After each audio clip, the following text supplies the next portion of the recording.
जय श्री हरि। मोक्षदा एकादशी व्रत की कथा। धर्मराज युधिष्ठिर कहने लगे कि हे भगवान, मैंने मार्गशीर्ष कृष्ण एकादशी अर्थात उत्पन्ना एकादशी का सविस्तार वर्णन सुना है। अब आप कृपया करके मुझे मार्गशीर्ष माह के शुक्ल पक्ष की एकादशी के विषय में बतलाइए।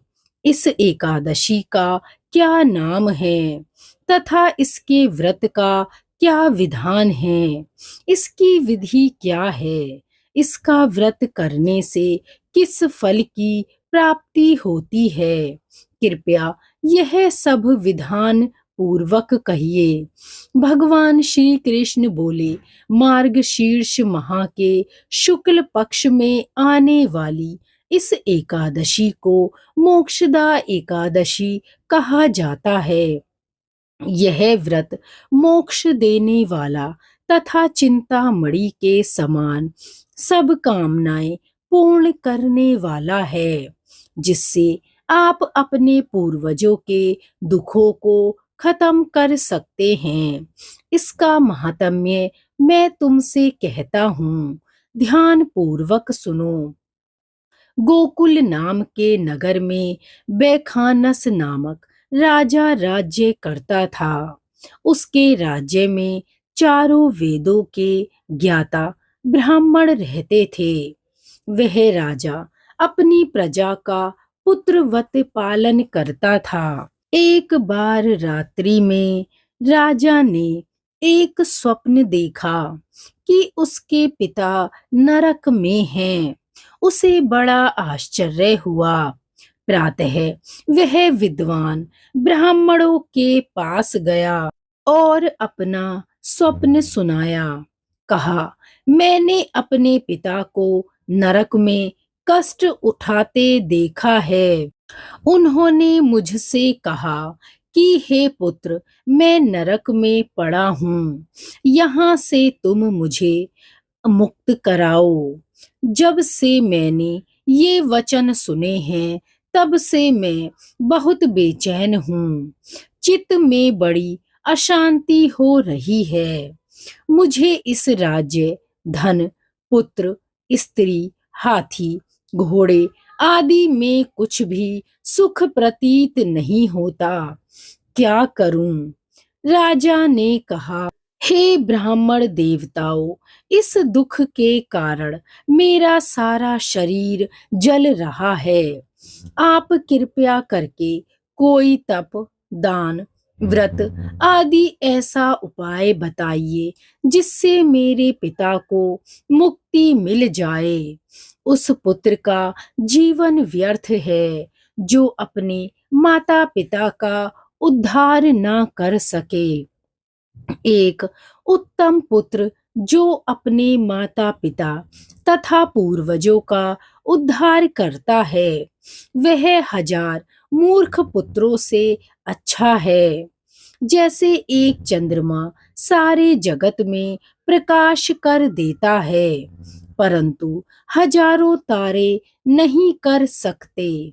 ब्राह्मणों ने कहा, हे राजन, यहाँ पास ही भूत, भविष्य, वर्तमान के ज्ञाता पर्वत ऋषि का आश्रम है।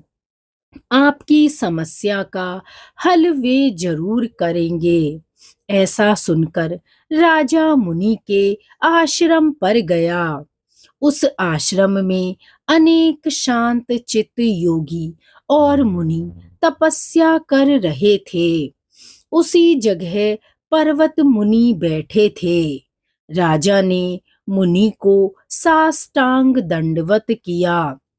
मुनि ने राजा से सांगोपांग कुशल पूछी।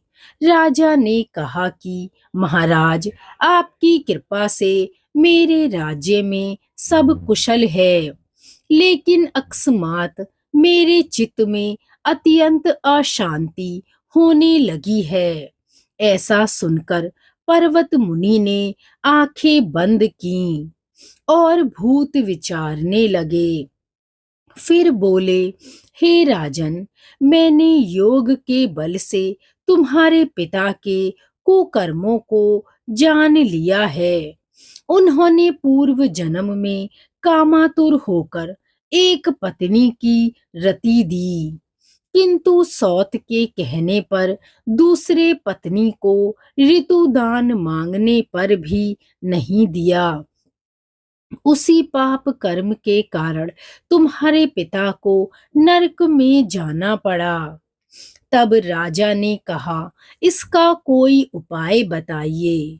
मुनि बोले, हे राजन, आप मार्गशीर्ष एकादशी का उपवास करें और उस उपवास के पुण्य को अपने पिता को संकल्प कर दें। इसके प्रभाव से आपके पिता की अवश्य नरक से मुक्ति होगी।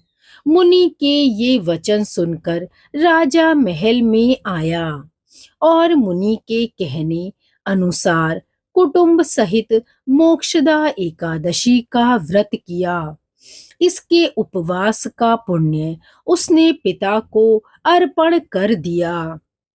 इसके प्रभाव से उसके पिता को मुक्ति मिल गई और स्वर्ग में जाते हुए वे पुत्र से कहने लगे, हे पुत्र, तेरा कल्याण हो। यह कहकर स्वर्ग चले गए। मार्गशीर्ष मास की शुक्ल पक्ष की मोक्षदा एकादशी का जो व्रत करते हैं, उनके समस्त पाप नष्ट हो जाते हैं। इस व्रत से बढ़कर मोक्ष देने वाला कोई व्रत नहीं है। इस दिन गीता जयंती मनाई जाती है। साथ ही यह धनुर्मास की एकादशी कहलाती है। अतः इस एकादशी का महत्व कई गुना और भी बढ़ जाता है। इस दिन से गीता पाठ का अनुष्ठान प्रारंभ करें तथा प्रतिदिन थोड़ी देर गीता पाठ अवश्य करें। बोलिए भगवान विष्णु की जय।